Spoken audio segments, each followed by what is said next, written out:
හරි අද අපි කතා කරන්න යන්නේ අපේ බලය පාඩමේ ගණන් හදන්න ඕන වෙන නිව්ටන් නියම ආශ්‍රිත සිද්ධාන්ත ටික සහ ඒක කොහොමද අපි ගානට ඇප්ලයි කරගන්නේ කොහොමද ගානකට යොදාගන්නේ කියන කතා ටික නිව්ටන් නියම කියන මාතෘකාව යටතේ කතා කරන් යම්. මෙතනදී අපිට බහුතරයක් ගණන් ටික ගොඩ දාගන්න පුළුවන් ඕන කරන දේවල් ටික මෙතනින් අපිට එළියට එනවා. අපි බල විභේදනය කොට කතා කරද්දී බල සමතුලිතතාවය කතා කරද්දී අපි ගණන් හැදුවේ ඒ සිද්ධාන්ත ටික විතරක් දැනගෙන. සමහර තැන්වලදී අපිට ඒ සිද්ධාන්ත ටික විතරක් මදි චලිතය කියන දේ උතනට ඇද්දෙද්දී සහ වස්තු ආශ්‍රිත ගණන් හදද්දී මෙන්න මේ නිව්ටන් නියම කියන කොටස අනිවාර්යෙන් ඕන කෙනෙක්. හරි නිව්ටන් නියම අපි පාඩම කතා කරන් ඉස්සරහට යමු. මොකද මම මෙතන කතා කරන හැම වචනයක්ම අනිවාර්යෙන් ඕන කරන දේවල්. මොකද මම මේ වීඩියෝ එක කෙටියෙන් කරන්නේ මේක අනවශ්‍ය දේවල් මුකුත් නැහැ. අනවශ්‍ය දේවල් නැහැ කියලා කියන්නේ වෙනවා මේ කතා කරන හැම වචනයක්ම අවශ්‍ය දේවල්. ඒක ඔලුව තියාගෙන හැම වචනයකින්ම ගන්න පුළුවන් දේ ගන්න උපරිමයෙන්. හරි. මොකද්ද නිව්ටන්ගේ පළවෙනි නියමයෙන් කියන්නේ? මම මේ වචනේම ලියන්නම් ඉස්සෙල්ලා මේ වචනින් එන අදහස අපි එළියට ගමු. මේ ඔයාලා කටපාඩම් කරපු වචනේ මම දැන් මේ ලියන්නේ. මොකද්ද නිව්ටන් පළවෙනි නියමයෙන් කිව්වේ? බාහිර අසමතුලිත. මේ මම හැම වචනයකින්ම අදහස එළියට ගන්නවා. බාහිර අසමතුලිත බලයක් යෙදෙන තුරු නිශ්චල වස්තු නිශ්චලතාවයේම පවතින අතර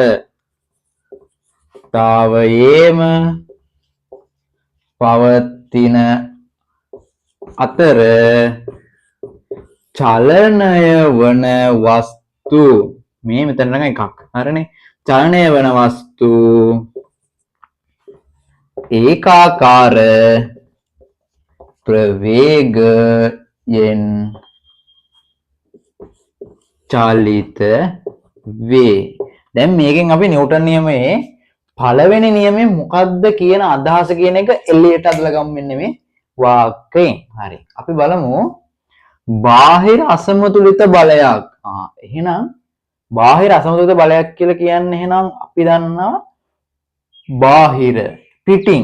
එහෙනම් පිටින් තමයි මේ බලය යොදන්නේ. ඒතකොට අභ්‍යන්තරයේ බල ඇති වෙන්නේ නැද්ද? එහෙනම් මේ කතා කරන්නේ නිව්ටන් මේ නියමය ඉදිරිපත් කරලා තියෙන්නේ එහෙනම් අනිවාර්යෙන් බාහිර බලයක් සම්බන්ධයෙන්.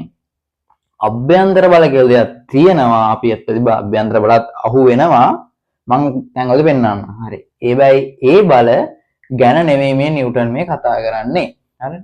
බාහිරින් බලයක් යදුවොත් බාහිරින් බලයක්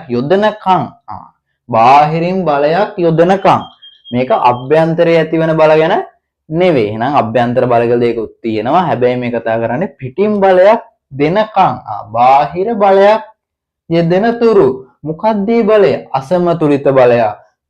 බලය සමතුලිත වෙන්න අවශ්‍ය නැහැ. බලය අසමතුලිත බලයක්. බාහිර අසමතුලිත බලයක් යෙදෙන තුරු නිශ්චල වස්තු නිශ්චලතාවයේම පවතින අතර. දැන් මම මේම මොකක් හරි වස්තුවක් තියලා මෙයා දැන් ඉන්න නිශ්චලතාවයේ කියලා පෙන්වන්නේ කොහොමද අපි? ප්‍රවේග බිඳුවක් කියලා. ප්‍රවේග බිඳුවක් වෙන තැන ඉන්න වස්තුවක් අපි බාහිරින් බලයක් යෙදුවොත් විතරයි මේ චලිත වෙන්නේ කියලා තමයි මෙන්න මෙතනට මේ කියන්නේ. මෙයාට අපි බාහිරින් අපි කලින් කතා කරා බලය නිරූපණයේදී බලයක් යෙදුවොත් මේ බලය නම් බාහිර බලයක්. ඔය වගන්ති ප්‍රශ්නවලදී අහු වෙන්න පුළුවන්. බාහිරින් යොදන බලයක් යෙදෙන තුරු මෙයා නිශ්චලතාවයේම ඉන්නවා. මෙයා චලිත වෙන්නේ නැහැ. එහෙනම් මෙයා චලිත කරන්න බාහිරින් බලයක් යොදන්න ඕන කියලා නේද මේ කියන්නේ. නිශ්චල වස්තු නිශ්චලතාවයේම පවතින අතර ඊළඟට කියනවා දැන් චලිත වෙලා වී ඉන්න කෙනෙක් ඉන්නවා. වී කියන කෙනාට වී ලගයක් තියෙනවා. ප්‍රවේගය වී. එහෙම කෙනෙක් මේ කියන්නේ චලනය වන වස්තු ඒකාකාරව චලිත වේ. මෙයාට බලයක් අපි චලිතයේ යෙදෙන වස්තුවකට බලයක් යෙදෙන්නේ නැත්නම් එයා දිගටම චලිත වෙනවා. කොහොමද? ඒකාකාර ප්‍රවේගයෙන්. මේ ප්‍රවේගය වෙනස් වෙන්නේ නැහැ. යොදන්නේ නැත්නම් බාහිර බලයක්. එතකොට කොහොමද අපි දෙයක් වස්තුවක් කොහේ හරි තියලා පිටුම් පෑනක් මේසොට තියලා තල්ලු කරනවා. ඇයි ඒක ගිහින් නවතින්නේ? එහෙම ඉන්නේ නැහැ නේ අපි. බාහිර බලයක් දුන්නා චලිත වෙනවා. හරි. නිශ්චලතාව දෙන්න කෙනෙක් චලිත කරා. එහෙනම් මම මෙතන කියනනේ චලනය වෙන වස්තුවක් ඒකාකාරයෙන් චලනය වෙනවා බලයක් දෙන්නේ නැත්තම් කියලා. ඒ කියන්නේ මේ වස්තුව ඉදිරියට චලිත වෙමින් තියෙන්නේ දැන්. බලයක් යෙදුවොත් විතරයිලු මෙයා නවතින්නේ. එහෙනම් කොහොමද අර පෑන නතර වුනේ? පෑන නතර වුනේ අන්න බලයක් යෙදුණු නිසා. කොහෙන්ද ඒ බලය යෙදුනේ? මෙන්න මේ පුෂ්ටියෙන් අපි කතා කරනවා ඝර්ෂණ බලය කියලා. ඒ ඝර්ෂණ බලයත් එතකොට බාහිර බලයක්. ඝර්ෂණ බලයත් බාහිර බලයක් වුණා මෙතනට. මෙයාගේ චලිතය නතර කරන්න. මොකද්ද? චලනය වෙන වස්තුව ඒකාකාර ප්‍රවේගයෙන් චලනය වීම නතර කරේ කවුද? මෙන්න මේ බාහිර ඝර්ෂණ බලය. එහෙනම් මෙයා ඝර්ෂණ බලයක් නැති තැනක පුෂ්ඨයේ ඝර්ෂණ සංගුණකයක් නැති තැනක මෙයා චලිත වෙනවා නම් එහෙනම් මෙයා කවදාවත් නතර වෙනවද? නෑ. මෙයා ඒකාකාර ප්‍රවේගයෙන් චලිත වෙනවා. නතර වීමක් නෑ. හරි. ඔන්න ඔය කතාව තමයි නිව්ටන්ගේ පළ නියමයෙන් කියන්නේ. බාහිර බලයක් යොදනකම් බාහිරින් තාම බලයක් යෙදුවේ නැත්නම් මෙයා චලිත වෙවි හිටියනම් එයා දිගටම චලිත වෙනවා. බාහිරින් බලයක් යෙදෙනකම් නිශ්චල කෙනෙක් කවදාවත් ආයි චලිත වෙන්නේ නැහැ බලයක් යෙදෙනකම්. ඒක තමයි නිව්ටන්ගේ පළවෙනි නියමයෙන් කියන්නේ. හරි.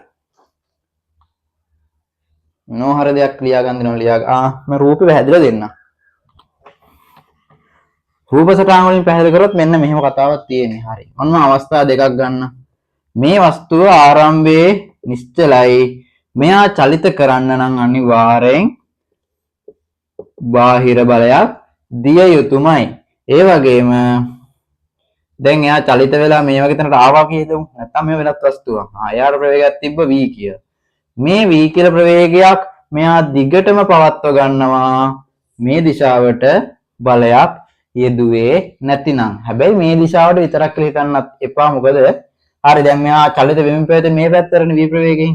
මෙහෙම බලයක් යෙදුවොත් මෙයා නතර කරන්න නැත්නම් වේගය අඩු කරන්න පුළුවන්. ඒ වගේම අපිට මෙයා දැනට ඒකාකාර ප්‍රවේගයෙන් ඉන්නේ. ඒ වගේම මෙහෙම තා බලයක් යෙදුවොත් මෙයා නැතුව මෙහෙම බලයක්.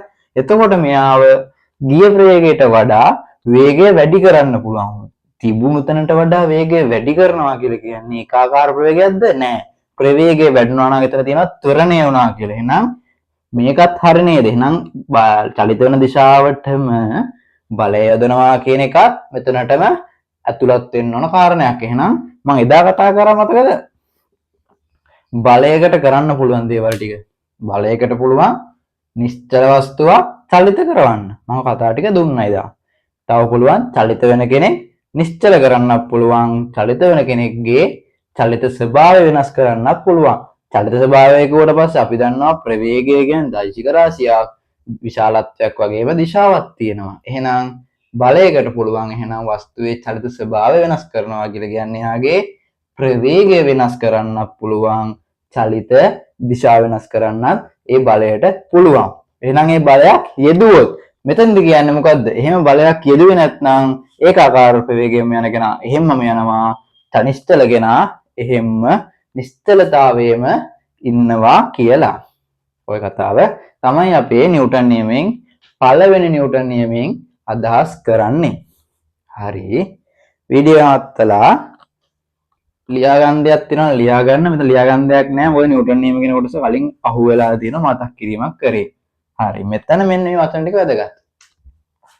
බලය බාහිරින් මෙවොන අසමතුලිතයි නිශ්චල වස්තු නිශ්චලතාවයේ තියෙනවා චලන වස්තු ඒ ප්‍රවේගයෙන්ම තිබ්බ ප්‍රවේගයෙන්ම ඒකාකාර ප්‍රවේගයෙන්ම චලිත වෙනවා. අපිට ප්‍රවේගය වෙනස් කරගන්න ඕන නම් බාහිරින් අසමතුලිත බලයක් යොදන්න වෙනවා. වස්තුව නතර කරන්න ඕන නම් ඒත් බාහිර අසමතුලිත බලයක් යොදන්න වෙනවා. නිශ්චල කෙනෙක්වත් චලිත කරන්න නම් බාහිර අසමතුලිත බලයක් අපිට යොදන්න වෙනවා. හරි. ඔය කතාව තමයි. අපි දෙවෙනි නියමයට යමු.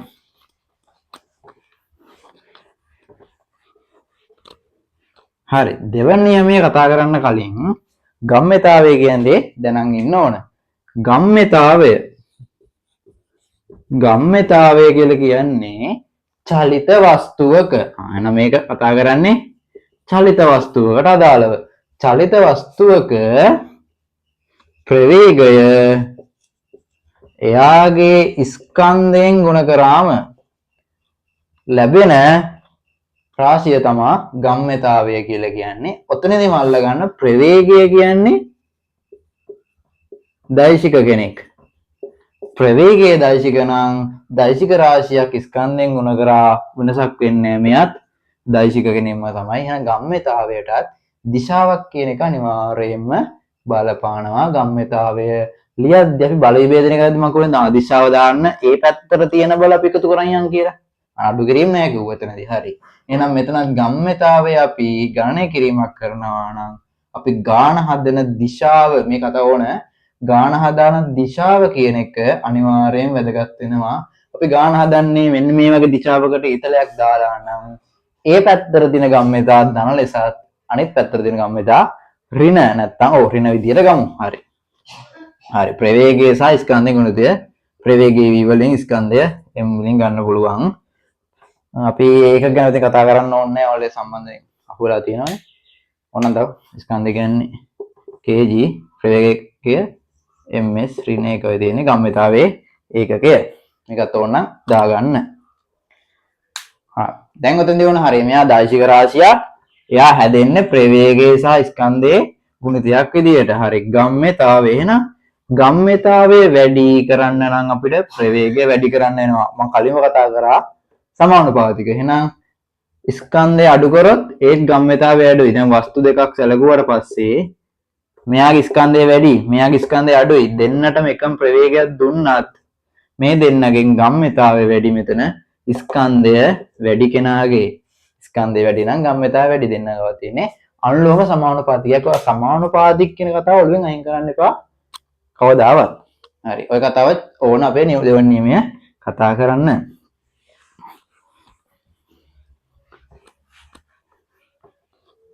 ඊළඟට අන්න නිව්ටන්ගේ දෙවන නියමයට යමු. දෙවන නියමයෙන් කියනවා මොකක්ද දෙවන නියමයෙන් කියන්නේ? චලනය වන වස්තුවක අපි එහෙම නෑ අපි එහෙම කියන්න බෑ. වස්තුව නිශ්චලතාවය හිටියත් කමක් නෑ. අපි වස්තුව කියලා ගමු.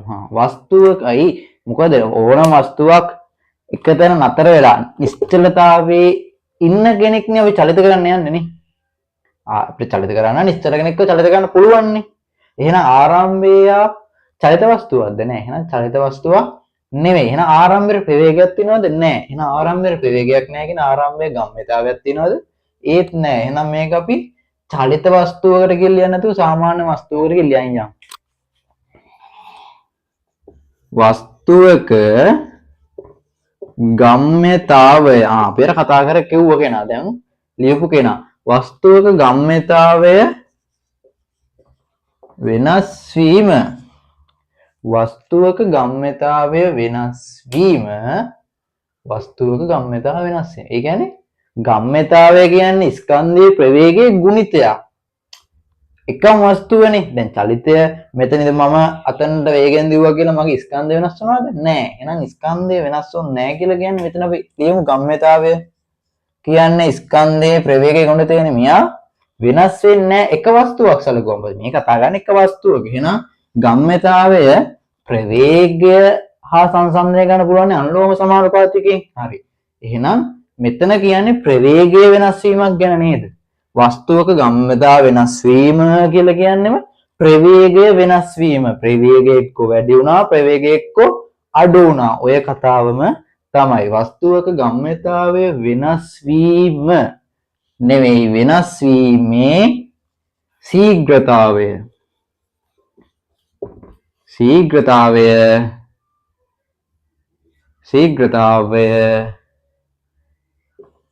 එයට යොදනු ලබන බාහිර අසමතුලිත බලයට අනුලෝමව අන්නකව කතා වෙනවා සමානුපාතික වේ. දැන් ගම්ම්‍යතාවය හරි. ඔක ඔලුවට දා ගන්න ඕනේ. මෙතන ගම්ම්‍යතාව වෙනස් වීම කියලා කියන්නේම ප්‍රවේගය වෙනස් වීම කියලා ඔළුවේ තියෙන්න ඕන. ඒක තිබුණා මේක ගොඩනගා ගන්න පුළුවන්. ඒ වගේම මෙතන කතා කරන්නේ බලය සම්බන්ධයක්. එහෙනම් බාහිරින් මොකක් හරි බලයකොත් ඇදලා ඇති. හරිනේ අපි කලින් කිව්ව නේද? චලන යන වස්තුවක් නිශ්චල කරන්න හරි එක්කෝ නිශ්චල කෙනෙක් චලිත කරන්න හරි බාහිරින් බලයක් යොදන්නම් වෙනවා. ඒ වගේම පුළුවන් නේද වස්තුවක චලිත ස්වභාවය වෙනස් කරන්න. එතන මම කිව්වා චලිත වේගය වෙනස් කරන්න පුළුවන්. දිශාව වෙනස් කරන්න පුළුවන්. දිශා පැත්තකින් කිව්වොත් චලිත වේගය කිව්වොත් අපිට වේගය අඩු ප්‍රවේගයක් වැඩි ප්‍රවේගයකට ගන්න පුළුවන්. 10ක කෙනෙක් 15 වැඩි කරන්න නම් මොකද්ද කරන්න ඕනේ? එයාට බලයක් දෙන්න ඕන, ඇක්සලරේටර් කරන්න ඕන. 10ක් ගිය කෙනෙක් 5ට අඩු කරන්න නම් එයාට ප්‍රතිවිරුද්ධව බලයක් දෙන්න ඕනේ. එහෙම කියලා තමයි වේගය අඩු වෙලා ගිහිල්ලා නතර වෙන්නේ. එහෙනම් බාහිරින් බලයක් මේකට සම්බන්ධ වෙලා තියෙනවා. මොකක්ද අර නිව්ටන් පළනියමෙන් කිව්ව කතාවේ ඊළඟ පියවර? මොකද්ද? චලිත ස්වභාවයක් වෙනස් කරන්න නැත්නම් චලිත ප්‍රවේගය අඩු කිරීමක් හෝ වැඩි කිරීමක් කරන්න බාහිර බලයක් බලපෑවා. එහෙනම් ඒ කතාව. එහෙනම් බාහිර බලයක් කියන එකකුත් තියෙනවා. ප්‍රවේගය වෙනස් වීමක් නේ. එහෙනම් ආරම්භක ප්‍රවේගයකුත් තියෙනවා. අපි ආරම්භ ප්‍රවේගයක් v1 කියලා දාගමු. අවසාන ප්‍රවේගයකුත් තියෙනවා. ඔන්නොත් කට්ටියනේ මේක තුල ඉන්නේ. ඊළඟට කියනවා හරි මෙතන ගම්මිතාවය වෙනස් වීමන් අර ප්‍රවේග වෙනස් වීම ගත්ත නිසා දැන් මෙතන ස්කන්ධයෙන් ගුණ කරොත් මේ කුට්ටියම ගම්මිතාවය මෙතන ස්කන්ධයෙන් ගුණ කරොත් ඒ කුට්ටියම ගම්මිතාවයම තමයි අපි මේ සංරචක ටික වෙන් කරගමු. හරි මම මෙතන කිව්වා වෙනස් වීමේ ශීඝ්‍රතාවය. ශීඝ්‍රතාවයක් කියන දෙයින් අපිට අනිවාර්යෙන් එන දෙයක් තමයි මොකද්ද? කාලය කියන දේ. ශීඝ්‍රතාවය වැඩිවීමක් හෝ අඩුවීමක් ප්‍රවේගය වෙනස් වීමක් එක්ක වැඩිවීමක් එක්ක අඩුවීමක් කොච්චර කාලයකදීද උනේ මේක ප්‍රවේගය ඕන එකක්. අපි ටැංකියකට වතුර පිරෙද්දී වතුර පිරෙන ශීඝ්‍රතාවය කියලා කිව්වොත් කලින් මොන මට්ටමේ තිබ්බේ දැන් මොන මට්ටමේ තියෙන්නේ. ඒ උස වෙනස වෙන්න ඒක වෙනස් වෙන්න ගියපු කාලේ බෙදුවා. ඕකනේ ශීඝ්‍රතාවය කිව්වොත් අපි කාලේ බෙදනවා. එහෙනම් මෙතන ගම්මිතාවය වෙනස් වීමේ ශීඝ්‍රතාවය කිව්වොත් ඔන්න මෙහෙම අපි සලකමු වස්තුවක්. එයා ආරම්භයේ මෙන්න v1 ප්‍රවේගයකින් මෙන්න මේ දිශාවට ගමන් කරමින් හිටියා. දැන් මේ ආරම්භයේ t සමානයි බිඳුව මොහොතේ ආරම්භය ගණන් ගන්නදී අපි පටන් ගන්න දැන් t සමානයි බිඳුව කියලා ගන්නවා. එහෙම ඉන්න කෙනෙක්ට මම බාහිරින් බලයක් දෙනවා. මේ බාහිර බලය දීපු නිසා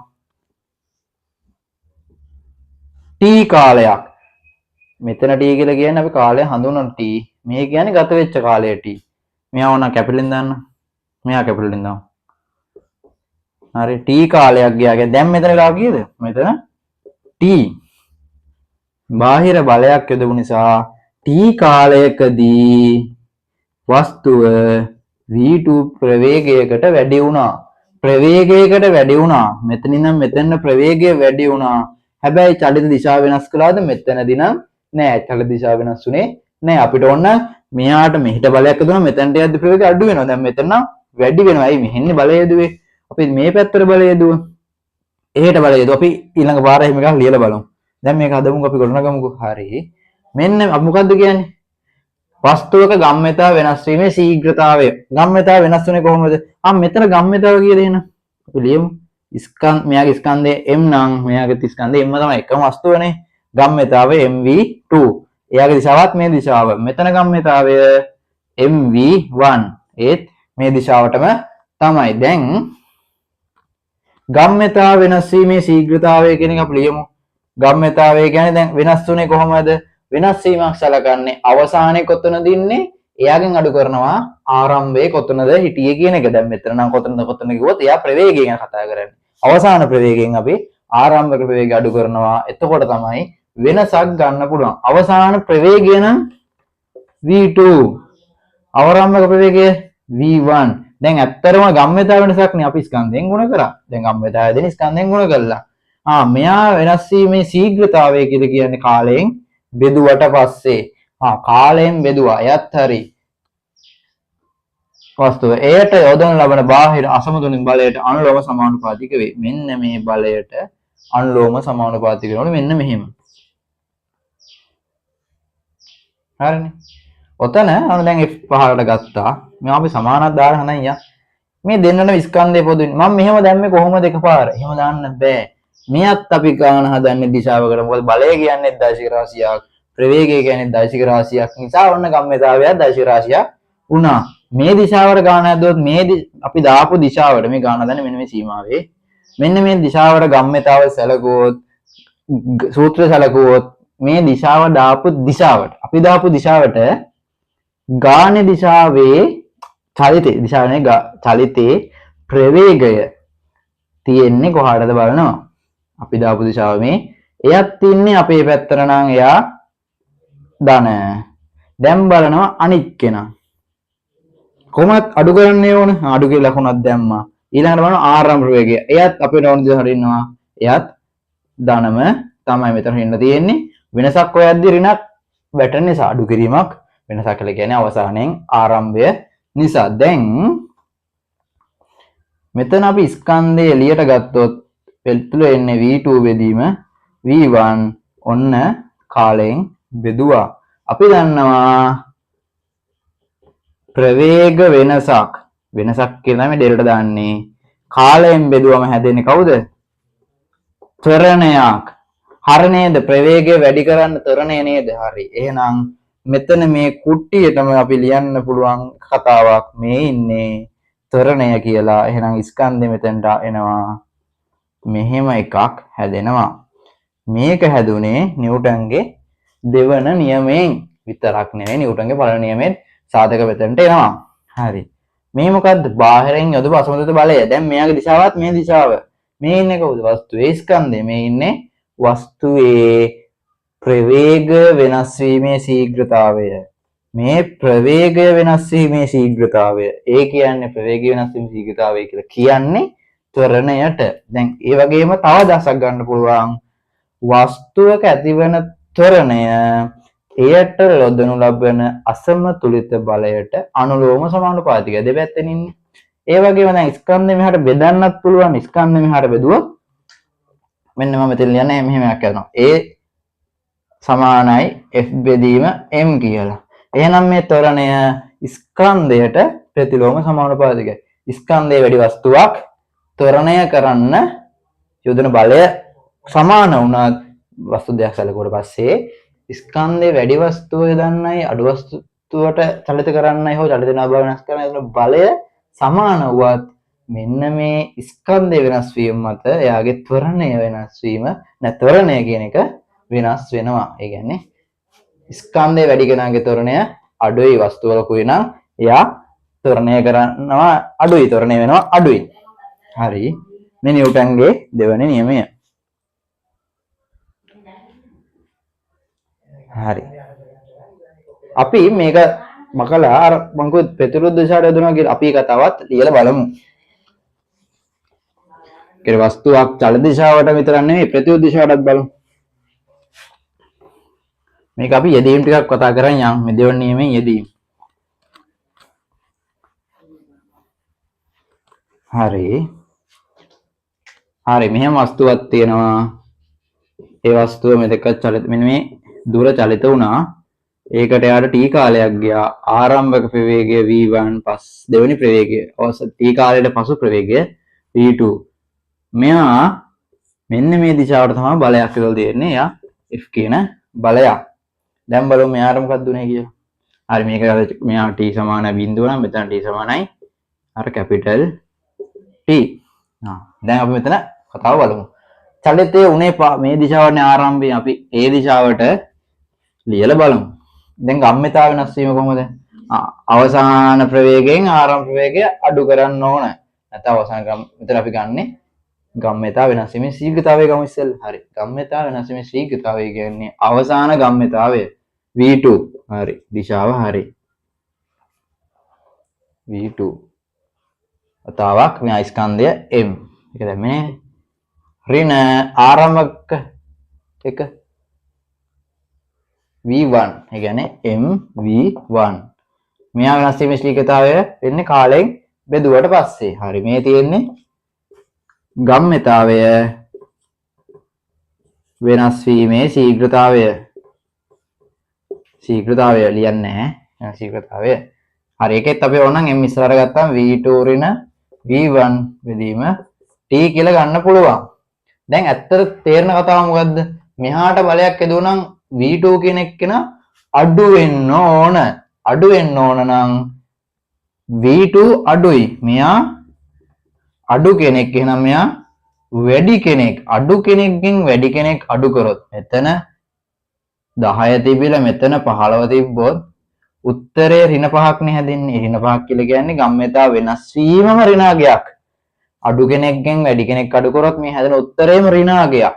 ඍණාගයක් නම් මෙතන අර අපි ගත්ත f එන්නේ දිශාව මොකමද? දිශාව බලන්න. හරි. මෙතන ඍණාගයක් කවුද තියාගන්නකො. හරි. මෙතන ඇදුනේ ඍණාගයක්. බලන්නකො මෙතන අපේ බලය දල තියෙන මේ දිශාවට. හැබැයි චලිතය අපි සමීකරන මේ පැත්තට. ඒ පැත්තට සැලකුවොත් බලයත් ඍණයි නේද? හරි. එහෙනම් මෙහෙම බලයක් යදුවොත් මෙතන ගම්මිතාවේ මේ ප්‍රකාශ ඍණ වුණා කියලා කියන්නේ කොහොමද? ඒ ආව ත්වරණය ඍණයි. ත්වරණය ඍණයි කියලා කියන්නේ අපි සලකන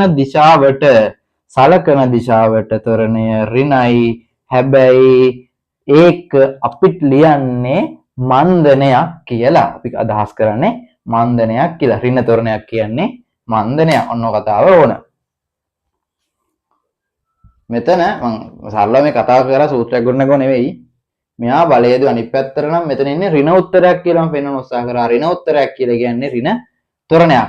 ගම්මිතාවයෙන් මම ස්කන්ධය එළියට ගත්තේ මෙතන ප්‍රවේග ශීඝ්‍රතාවයක් හදාගන්න. ප්‍රවේග ශීඝ්‍රතාවය ඍණයි කියලා කියන්නේ ත්වරණය ඍණයි. ත්වරණය ර්ණයි කියලා කියන්නේ බලය මේ පැත්තට යොදලා තියෙන අර පැත්තට නිසා. ත්වරණය ර්ණයි කියලා කියන්නේ එක මන්දනයක්. ඍණ ත්වරණයක් කියන්නේ මන්දනයක්. හරි. ඊළඟ තව දෙයක් බලමු අපි. පොඩි සංඛ්‍යාත්මක අගයන් ටිකක් දාලා පොඩි වෙන දෙයක් කරලා බලමු මොකද්ද මේ දෙවන නියමයේ ගම්මිතාවය කියන කතාවෙන් තව යෙදීමක්. සරල මෙන්න මේ වගේ දිත්‍යයකට අපි m කියන වස්තුවක් මේ දිශාවට ආරම්භයේ අපි අගයම දෙමු 20කයි ms ඍණයකින් ඇවිල්ලා මෙයාගේ වදිනවා. හරි. ඒ වැදුනට පස්සේ මෙයා මේකට සම්බන්ධ වෙන්නේ නැහනේ. එයා ආපහු මේ දිශාවට ගමන් කරනවා. මම මෙතන අඳින්න බැරි නිසා පහලින් යන්නේ නැත්නම් මේක වැඩේ වෙන්නේ මෙතනම තමයි. එයා ගමන් කරනවා මේ පැත්තට 20න් අදුන පස්සේ ආපහු 20න් මෙන්නේ නැහැ නේද? අපි වන්නවා බෝලයක් බිම වැටුණත් වම් පෙරා ගිහිල්ලා එයාගේ වම් පෙන උස අඩු වෙනවා. ඒ කියන්නේ එයාගේ බලය, එයාගේ ශක්තිය හානි වෙනවා. එහෙනම් මෙතන ගැටීමක් වෙනවා. ගැටීමක් වෙලා මේ පැත්තට යනවා කියලා කියන්නේ මෙයාගේ ශක්තිය හානි වෙලා මෙයා මොන දැන් 10යි ms ඍණයකින් එළියට එනවා කියලා හිතන්නකෝ. හරි. මෙතන ගැටුමක් වුණා. ගැටුමක් වුණා කියලා කියන්නේ මොකද්ද? ස්කන්ධය ගිහලා මෙතන ගැටුණා. ගැටුණා කියන්නේ ස්පර්ශ වුණා. ස්පර්ශ වෙන පුෂ්ඨයක ගැටෙනවා කිය තැනදී මෙයා ආරම්භයේදී ඒකාකාර ප්‍රවේගයෙන් මෙතනට නිකන් ආවා. ඔන්න ගැටීමක් වුණා කියන්නේ මෙතනදී බිත්තිය මගින් බලයක් මෙයාට යෙදුවා. ඇයි මෙයා ගිහිල්ලා බිත්තිය බලයක් දෙනවා නම් බිත්තිය විසින් මෙයාට බලයක් දෙනවා. එතකොට ඒ බලය නිසා ඔන්න මෙයාගේ දිශාවත් වෙනස් වුණා. චලිත දිශාවත් වෙනස් වුණා. ප්‍රවේගයත් වෙනස් වුණා. හරිය නේද? අර පැත්තට කලින් දැන් යන්නේ මේ පැත්ත. මේක කරේ මෙන්න මේ බිත්තියෙන් ඇති කරපු බලය නිසා අපි ඒක ආවේගික බලයක් කියලා කියනවා. දැන් මේකටත් අපි දාලා බලමු. f සමාන m අපි හදාගත්තගෙන දැන් අපිට දැනගන්න ඕනේ මේ බිත්තියෙන් බෝලයට ඇදු බලය කොච්චරද කියලා. දැන් අර ගම්මිතාව සමීකරණය අවශ්‍යද? එහෙමයි කියලා ඒක ලියාගෙන ඉන්න මෙතනින් තමයි දැන් මේ ගොඩනගීම කරන්නේ. මෙන්න මේ මෙයාම දෙච්ච බලය තමයි අපි හොයන්න යන්නේ. එයා දන්නේ නැහැ මේ දිශාවටද අර දිශාවට අපි දන්නේ නැහැ. ස්කන්ධය වෙනස් වෙනවද? නැහැ. ත්වරණය අපි දන්නවද? නැහැ. අන්න ත්වරණය දන්නේ නැහැ කියලා කියන්නේ එතන අපිට ඕන වෙන්නේ v2 බෙදීම v1 බෙදී v2 ඍණ v1 බෙදීම t කියන එක්කෙනා. දැන් අපි ගාන හදන්න ඊතලෙන් මේ පැත්තට. v2 බලන්නකෝ. v2 කියන්නේ අවසාන ප්‍රවේගය. අපි කියන්නේ ගැටුමෙන් පස්සේ අර පැත්තට ගියා දිශාව වෙනස් වුණේ මෙතන බලය නිසා. බලය නිසා වෙනස් වෙලා ප්‍රවේගයේ දිශා මාරු කරා. ගාන හදන්න මේ පැත්තට. අවුලක් නැහැ. ඒ පැත්තටම තමයි.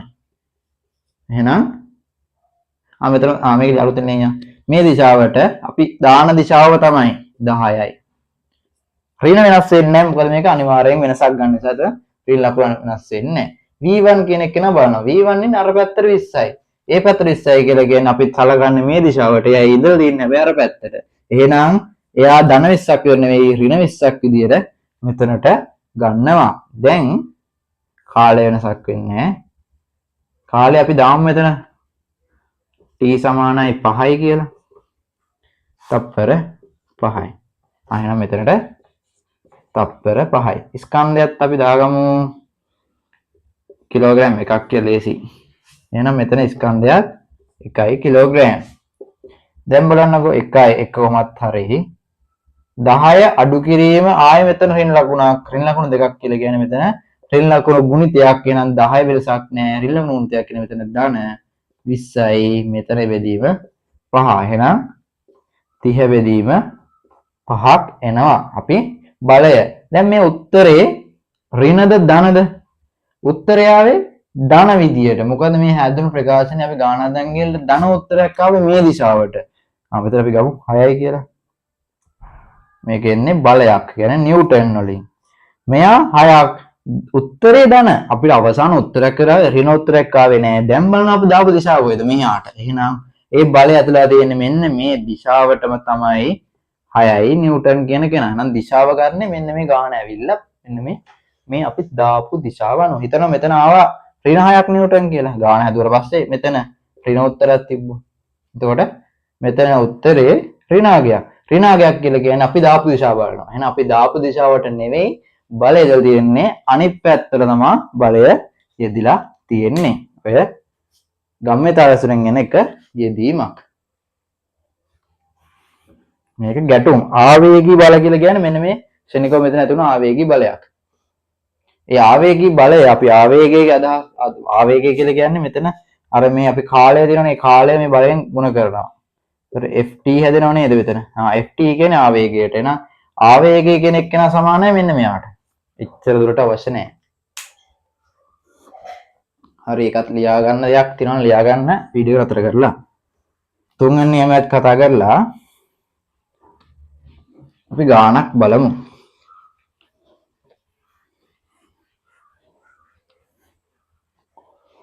හරි තුන්වෙනි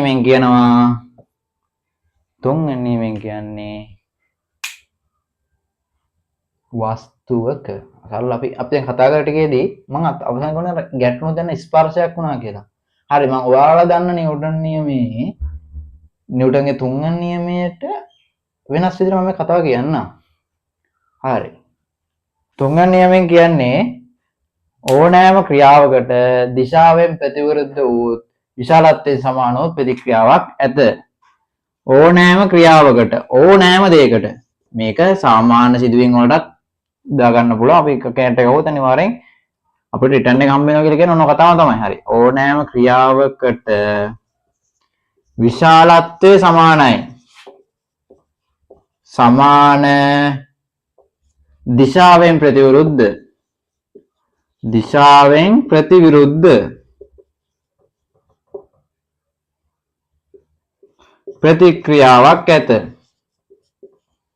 ප්‍රතික්‍රියාවක් ඇත. මම සරලව ලියාගත්තා. අපිට කතා හදාගත්තා ඇති. ඕනෑම ක්‍රියාවකට මම මෙන්න මේ වස්තුවක් වෙන්න මේ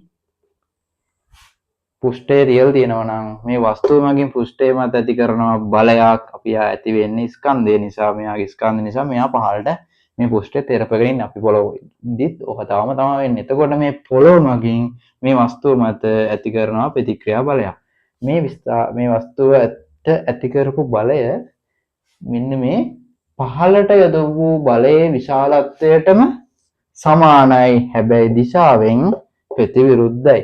මේ සරල වස්තුවක් පොළවේ ස්පර්ශ වෙලා තියෙද්දි ඊළඟට දෙවෙනි එක අපි කේබල් එකක් ගත්තොත් මේ කේබල් එක මම මෙහාට බලයක් යොදලා මොකකින් හරි අදිනවනම් අපි මෙහෙම මෙතන ගමු. මේ කේබල් එකක මේ වගේ වස්තුවක් අපි එල්ලලා තියෙනවා. මේ වස්තුව සැලකුවොත් වස්තුව පහළට තියෙනව නේද ස්කන්ධයක් එක්ක බර ස්කන්ධයෙන් හැදෙන බරක් තියෙනවා. එතකොට මේ වස්තුව මේ කේබල් එක කරමු කේබල් නැත්නම් තන්තුව මේ තන්දුව පහළට අදිනවා ආතතියකට යොදනවා. එහෙනම් මෙයා කේබල් එක පහළට අදිනවා. මේ කේබල් එක මත යොදු බලය වස්තුව විසින් කේබල් එක පහළට යොදනවා.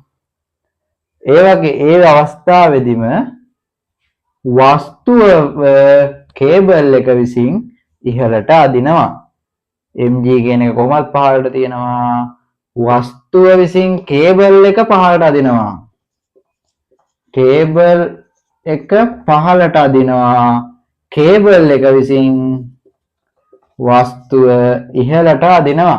වස්තුව ඉහළට අදිනවා. මේ වස්තුව මත බලයක් තමයි මේ T මේක. මේ කේබල් එක උඩින් තියෙන කේබල් රවුන්ඩ් කරලා තියෙන කේබල් එක මත ඇති වෙන බලය. කේබල් එක මත ඇති කර බලය ඇති වුණ බලය උනේ මෙන්න මෙයා පහළට ඇදපු නිසා. එහෙනම් කේබල් එක පහළට ඇදෙන්නේ ආතතිය පහළට. මෙන්න මේ බලවල කේබල් එක ඇති වෙන බල අපි කියනවා ආතති බල කියලා. ඔන්න මේ ඇතිවෙච්ච බල දෙක විශාලත්වයෙන් සමානයි දිශාවෙන් ප්‍රතිවිරුද්ධයි. දැන් මේ වස්තුවට බල සමතුලිතය කරොත් අපි පළවෙනි කොටස කතා කරා. මෙයා මත බල මොනවද? ස්කන්ධ M කෙනෙක් පහළට ඉන්නවා. T කෙනෙක් උඩට ඉන්නවා. මේ වස්තුව මත බල. එහෙනම් වස්තුව මත බල හරකද්දී මෙයාව ගන්නෙ නෑ. අපි සැලකිල්ලට ගන්න ඕන වස්තුව විසින් තන්තුව අදිනවා නම් තන්තුව විසින් වස්තුව උඩට අදිනවා.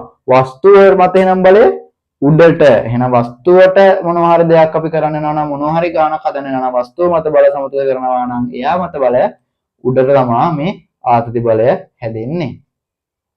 ඊළඟට මේක අපි මේ වගේ ලොකු වස්තුවක් උඩනේ මම මෙතන මේ තියෙන්නේ තන්තුව මත බලය. ඒ බල එක ගත්තා තන්තුව මත බලය තමයි මේ තියෙන්නේ. දැන් මේ වගේ ගමු.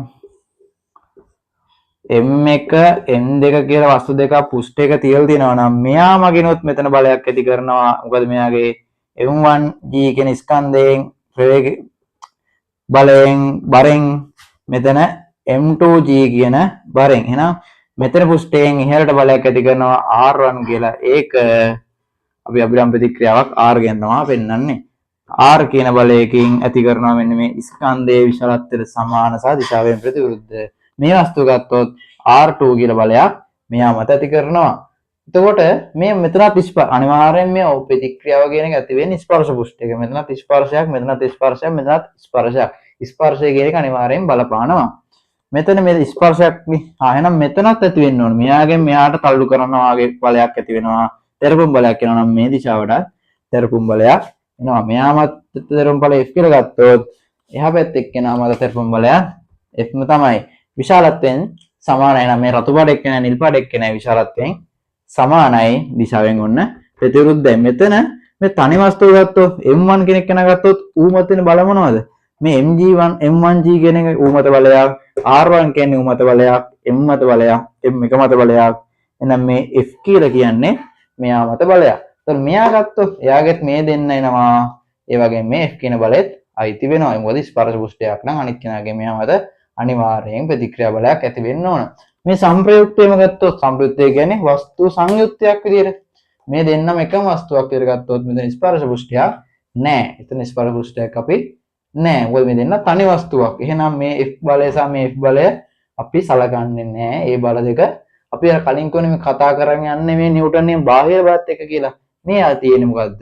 මේ තියෙන්නේ මෙයා සංයුක්තයක් විදියට ගත්තට පස්සේ ඇතිවෙච්ච අභ්‍යන්තර බල. ඒතර අභ්‍යන්තර බල වගේ මෙයාට බලපෑමක් උනේ නැහැ. එහෙනම් අපි බල විභේදනයක් කරන්න ගියොත් මේ දිශාවට බල විභේදනය කරොත් මේ සංප්‍රයුක්තයටම අපි සලකන්නේ මේ දිශාවට නම් F බලයක් එනවා. අර පැත්ත F බලයක් එනවා. මේ දෙන්න කැපිලා කියලා බිඳුවක් එනවා. එහෙනම් මේ දෙන්න අපි ගණන් වලදී සලකන්නේ නැහැ. ඒවා අභ්‍යන්තර බල විදියට ගන්නවා. හැබැයි මේක සංප්‍රයුක්තයක් සංයුක්ත වස්තුවක් විදියට සැලකුවොත් විතරයි. හරි. ඊළඟට ඔය නිව්ටන්ගේ තුන්වෙනි ඔය ඝර්ෂණය කියලා කතා කරමු.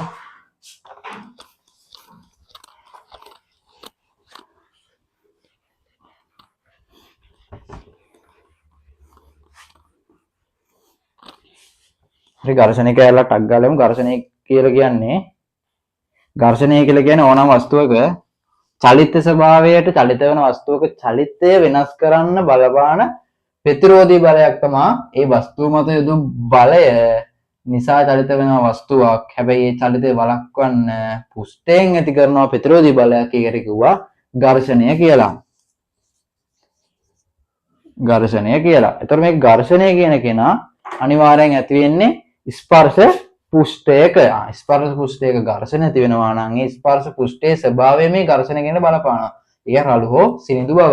එහෙනම් ඒ රළු හෝ සිනිඳු බව කියන එක්කෙනා රඳාපවතින සාධකයක් විදිහට යා ඉදිරිපත් කරන සාධකයක් විදිහට මේ ඝර්ෂණ සංගුණකය හඳුන්වන්න පුළුවන්. මේ ඝර්ෂණ සංගුණකයෙන් අපි ඉලක්කමකින් අදහස් කරන්නේ මේ රළු හෝ සිනිඳු බව කියන අදහස. ඒ වගේම තමයි අපි සලකන වස්තුව මෙයා. නම් මෙයා චලිත කරන්න මම F කියන බලයක් දීලා තියෙනවා නම් අනිවාර්යෙන් ඝර්ෂණ බලයක් ක්‍රියා කරන්නේ චලිතයට ප්‍රතිවිරුද්ධව. ඒකත් ඕන. චලිතයට ප්‍රතිවිරුද්ධව තමයි මෙන්න මේ ඝර්ෂණ බලය කියන ආදයක් ක්‍රියා කරන්නේ. චලිත වෙන්නේ මෙහාට නම් ඌත බලය දෙන්නේ හරයට. ඌට ඕන මේක නවත්තන්නනේ. ඌ අදින්නේ කකුලෙන් අදිනවා හරිය. එහෙනම් මේ පැත්තට තමයි ඝර්ෂණ බලය ක්‍රියා කරන්නේ ප්‍රතිවිරුද්ධව. එයාගේ ඕන කතා තුනක් තියෙනවා අපි ඉස්සර කතා කරමු. මේ අවස්ථා බලය වැඩි කර කර යද්දි ඝර්ෂණ බලයට මොකද්ද වෙන්නේ කියලා අපි ඊළඟට බලමු. හරි. දැන් මෙතනට එමුකෝ. මේ බලය දද්දි ඝර්ෂණ බලය නම් මේ පැත්තට යා F0 කියලා අපි නම් කරගමු. අපි දන්නවා ස්පර්ශ පුෂ්ඨයක් තියෙනවා නම් පහළට මෙයාගේ ස්කන්ධේ ක්‍රියා කරද්දී ස්පර්ශ පුෂ්ඨයෙන් උඩට අභිලම්බ ප්‍රතික්‍රියාවක් ක්‍රියා කරනවා. මේ අභිලම්බ ප්‍රතික්‍රියාව මේ ඝර්ෂණ බලයට බලපානවා. එතකොට ඝර්ෂණ බලය කියන එක්කෙනා මෙන්න මේ mu වතාවක් r කියන අභිලම්බ ප්‍රතික්‍රියාවේ ගුණිතයෙන් හම්බ වෙනවා. මෙන්න මේ තියෙන්නේ අපේ ඝර්ෂණ බලය හොයන සමීකරණය. අපි මේක බල විභේදන ආශ්‍රිත ගණන් වලදී හොඳට සාකච්ඡා කරගමු. මේ ඝර්ෂණ සංගුණකයේ අභිලම්බ ප්‍රතික්‍රියාව. අභිලම්බ ප්‍රතික්‍රියාව වැඩි නම් ඝර්ෂණ බලය වැඩි. අභිලම්බ ප්‍රතික්‍රියාව බලය වැඩි වෙන්න නම් මෙතන ස්කන්ධය වැඩි වෙන්න ඕනේ නේද? ස්කන්ධය වැඩිනොත් නම් අරක විශාලත්වයෙන් සමාන දිශාව ප්‍රතිරූප ප්‍රතික්‍රියාව. එහෙනම් විශාලත්වය මෙයාගේ සම වැඩි වෙද්දී මෙයාගේ වැඩි වෙනවා. එයාගේ වැඩි වෙනොත් මේ සමීකරණයට r f අනුලෝම සමානුපාතික නම් r වැඩි වෙද්දී f0 කියන කෙනත් වැඩි වෙනවා. ඊළඟට ඝර්ෂණ සංගුණක කියන එක ඒකක රහිත මාන රහිත රාශියක්. එහෙනම් මෙයාගේ ඒකක වලින් මෙයාට බලපෑමක් වෙන්නේ නැහැ. එහෙනම් ආවර්ගයේ ඒකකයක් නිව්ටන්, ඝර්ෂණ බලයත් නිව්ටන් දෙන්නම බලය. හරි. ඊළඟට අපි බලමු මේ චලිතයේ වෙනස් වෙන ආකාරය. මම මේ වස්තුව ආරම්භයේදී නිව්ටන් එකක් කියලා දුන්නට මෙයා චලිත වුන්නේ. මම අන්න අපි එක ප්‍රස්ථාරකයෙන් අදිමු. මේ මම දෙන බලය ඒක මම F කියලා ගන්නම්. මේ ඝර්ෂණ බලය F0 කියලා ගමු. මම බලයක් කියනවා නිව්ටන් එක. මම මෙතන දෙන බලය නිව්ටන් 1යි ඉස්සෙල්ලම. අන්න එකක් මම මේක ලකුණු කරගන්න. හරි. මම නිව්ටන් එකක් දුන්නා චලිත උන්නේ කියලා කියන්නේ මම දුන්නු එක මැඩ පවත්වන්න ඝර්ෂණ බලයට පුළුවන් ඌටත් එකක් දෙන්න පුළුවන්. එහෙනම් මෙතන පස්තරන තේරෙනවනේ. හරි. ඊළඟට මම දෙකක් දෙනවා. මම දෙකක් දෙද්දි ඝර්ෂණ බලයටත් පුළුවන් දෙකක් වෙනකම් වැඩි කරගන්න මෙතෙන්ට යනවා. මම තුනක් දෙනවා. මම තුනක් මෙයාට දෙද්දි ඝර්ෂණ බලයටත් පුළුවන් මේක තුනක් වෙනකම් එයා තුනක් ආපස්සට දෙන්න එයාට හැකියාවක් තියෙනවා. එයා 3 කියන බලයට දෙන්න පුළුවන් බලයක්. ඔන්න 4 මම 4 කියන බලය දෙනවා මෙයාට. නිව්ටන් 4ක් දුන්නා.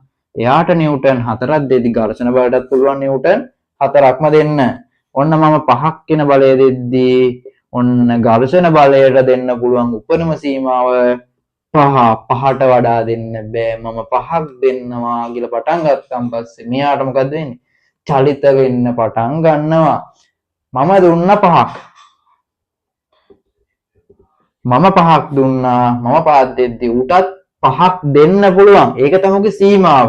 එහෙනම් ඔන්න මේ සීමාව තමයි ඝර්ෂණ බලයේ මෙතන ඝර්ෂණ බලයේ සීමාව අපි හඳුන්වනවා සීමාකාරී ඝර්ෂණ බලය. කියන්නේ එයාගේ සීමාව එයාට යන උපරිම තැනට අපි කියනවා සීමාකාරී මොහොත නැත්නම් සීමාකාරී ඝර්ෂණ බලය කියලා. ඒ දක්වා මේ ආව නේද පාරක්. එකක් දෙද්දි එකක් දෙනවා, දෙකක් දෙද්දි එකක් දෙනවා. මෙයා සරල රේඛාවක් වෙතන්ට එනවා. අයි අපි දෙන ප්‍රමාණය උඩට දෙන්න පුළුවන්. හැබැයි යාට දෙන උපරිම ගාන මේ 5න් නතර වෙනවා. ඔන්න චලිතේ පටන් ගත්තා. එයා දැන් සෙලවෙන්න පටන් ගන්නවා, ඉදිරියට ගමන් කරනවා. අපි බලය වැඩි කර කර යද්දී අපි 6 7 8 9 දුන්නට මෙයාට 5න් උඩ වැඩි කරගන්න බෑ. ඒ වගේම මෙතන චලිතෙකුත් වෙනවා. චලිතයක් වෙන්න නිසා ඇත්තටම මෙයාගේ සීමාකාරී ඝර්ෂණ බලයෙන් උඩ දෙන්න බෑ. අපි කොච්චර වැඩි කරත් මේ සීමාකාරී ප්‍රමාණයට වඩා අඩු වගේක් මෙතන 4 දශම ගණනක් වගේ ඝර්ෂණ බලයක් තමයි මෙයාට දෙන්න පුළුවන්. හැබැයි සීමාව 5.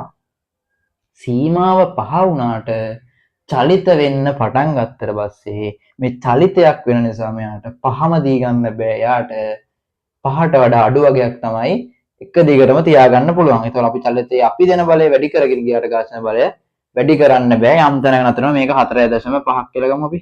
එහෙනම් මේක ගතික අවස්ථාව කියලා කියනවා. මේක මේ අවස්ථාවේ චලිත වෙනවද? මේ 5ක් කියන බලය යෙදෙනකන් චලිත වෙන්නේ නැහැ. මේක ස්ථිතිකයි, චලිත වෙන්නේ ස්ථිරයි. ස්ථිතික අවස්ථාව කියලා කියන අපි දුන්නට චලිත වෙන්නේ නැහැ. එහෙනම් මේ අවස්ථාවේ ඇති වෙන ඝර්ෂණ බල ස්ථිර ඝර්ෂණ බලය, උපරිම ඝර්ෂණ බලය, සීමාකාරී ඝර්ෂණ බලය චලිත වෙන අවස්ථාවේදී සීමාකාරී ඝර්ෂණ වල අඩු වගයක් එනවා. ඒක ගතික ඝර්ෂණ බලය. අපි දැන් මොකක් වස්තුවක් චලිත වෙනවාද කියලා ඝර්ෂණය අසුරින් උප්පු කරන්න කිව්වොත් අපි අරන් පෙන්වන්න ඕන එයාගේ සීමාකාරී ඝර්ෂණ බලය අපිට දීලා තියෙනවනම් අපේ උත්තරේ ඊට වඩා අඩුයි. එහෙනම් මෙයා චලිත වෙනවා. ඇයි අඩු වෙලා තියෙන්නේ? මෙයා චලිතයක් වෙන නිසා. එහෙනම් ඒ ගතික අවස්ථාවක්. ඔය තියෙන ඝර්ෂණ බලය සම්බන්ධව අපිට ඕන තියරි කොටස.